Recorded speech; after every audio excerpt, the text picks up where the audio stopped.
She sat by the window in her little princess dress, holding a slice of cake no one came to eat.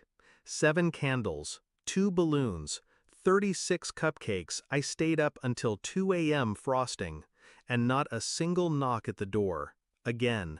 No calls, no texts, no last-minute excuses, just silence. From people who call themselves family.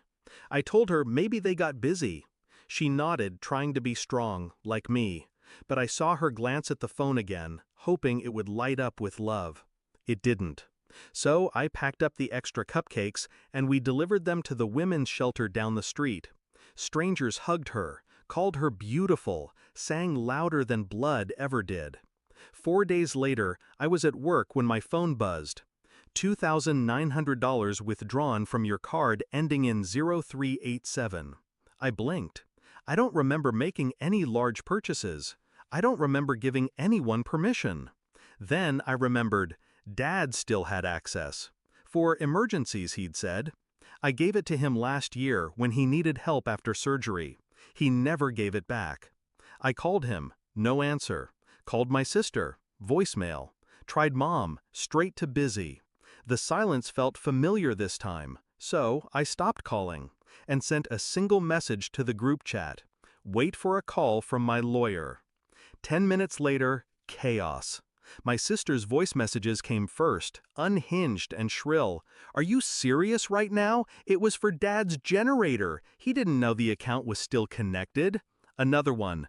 You're going to threaten legal action over family? Then my dad chimed in, calm, condescending. You're overreacting. It's not that serious. You make enough. And there it was, that tone, that assumption, that belief that my boundaries were optional, that I existed to fund their choices and absorb their absences. This wasn't just theft, it was confirmation. I didn't scream, didn't reply. I called my lawyer. Here's what they didn't know. 2 months ago, I started preparing.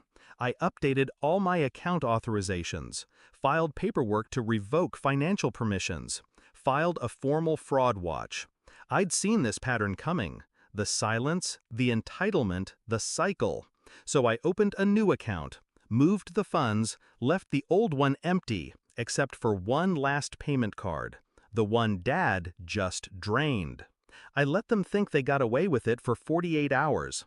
I let them argue in circles while I documented everything. Screenshots, statements, audio files. Then I sent the file to the bank's fraud division. The freeze happened within hours. They called again. This time, my dad was yelling. You reported me to the effing bank? They froze my account. No, I said. You did that. I just forwarded the receipts. He tried to guilt trip me. Said, Mom's stressed. Said, I'm ruining the family. I asked him, where were you on her birthday? Silence. Exactly, I said. If this is how you act when I say nothing, imagine what happens when I speak. They wanted an apology. I gave them a summary. December 5th, you used my card for restaurant bills. February 18th, jewelry. April 2nd, spa charges in Mom's name. Total, $9,432. All traced, all unauthorized. I pressed send. The group chat went dead for an hour. Then my sister sent one final message. We didn't think you'd actually do something. That was the problem. They thought I never would, because I never had, because I let it slide. For years, forgave the missed birthdays, overlooked the snide comments, swallowed the shame of being the daughter they only called when something needed fixing or funding. But the day my daughter sat alone asking if she did something wrong, that was the last time I stayed quiet. The legal proceedings were quick. I had evidence. They had excuses. The bank reversed every charge. Their accounts were flagged for investigation. I didn't press criminal charges. Not yet. I just made sure they couldn't do it again. Weeks later, my mom sent a letter, handwritten, not to apologize, but to say she missed me.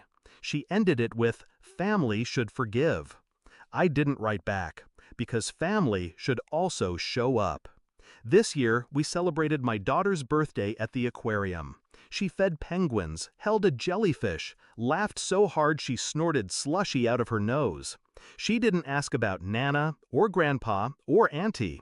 She was surrounded by people who chose to be there. And I watched her run through the coral tunnel, light dancing on her face, and I whispered to myself, "You didn't lose a family, you removed a burden." They taught me that silence could be currency, so I gave them a transaction they'll never forget.